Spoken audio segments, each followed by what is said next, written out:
এমনকি জেনে রাখবেন মৃত্যু যেটা সেটারও মওত আছে। কথাটা বুঝছেন? মৃত্যুরও কি আছে? মওত আছে। এটা বুখারী শরীফের মধ্যে হাদিস বিদ্যমান। সকল জান্নাতি জান্নাতে যাওয়ার পর, সকল জাহান্নামী জাহান্নামে চলে যাওয়ার পর আল্লাহ পাক সুবহানাহু ওয়া তাআলা জান্নাত আর জাহান্নামের মাঝে মৃত্যুটাকে একটা দুব্বার আকৃতিতে হাজির করবেন। কোনটাকে? মৃত্যুকে।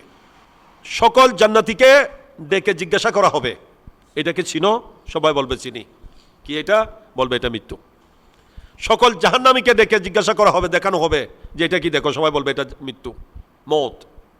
এবার সকল জান্নাতি আর জাহান্নামী সবার সামনেই এরা দেখে মতো করেই এটাকে জবে করে দেওয়া হবে। সেটাকে জবে করবেন সৈয়দনা ইয়াহইয়া আলাইহিস সালাম। বরকত সুবহানাল্লাহ। কে? সৈয়দনা ইয়াহইয়া আলাইহিস সালাম। এই জন্য ওনার নাম হচ্ছে ইয়াহইয়া।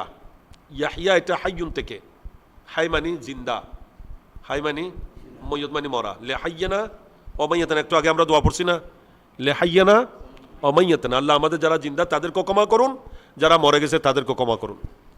তো হাই জীবন যিনি দেয় তাকে বলে হাইয়ুন।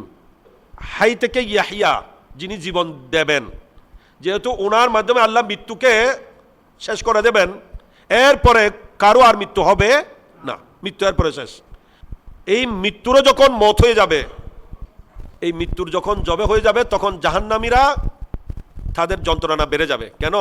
এরা তো এতদিন মোটামুটি আশা করছিল কোনো একদিন হয়তো মত হবে, আযাব থেকে রেহাই পাবে। এখন কনফার্ম হয়ে গেছে আর কি হবে না, মৃত্যু হবে না, আযাব থেকে আর রেহাই হবে না।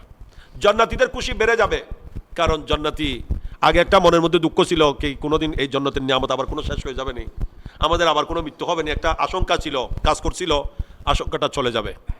এরাও আবার কনফার্ম হয়ে যাবে যে এই জান্নাতের নিয়ামত স্থায়ীভাবে লাভ করতে থাকবো। আলহামদুলিল্লাহ। আল্লাহ পাক আমাদেরকে জান্নাতি হিসেবে কবুল করুন।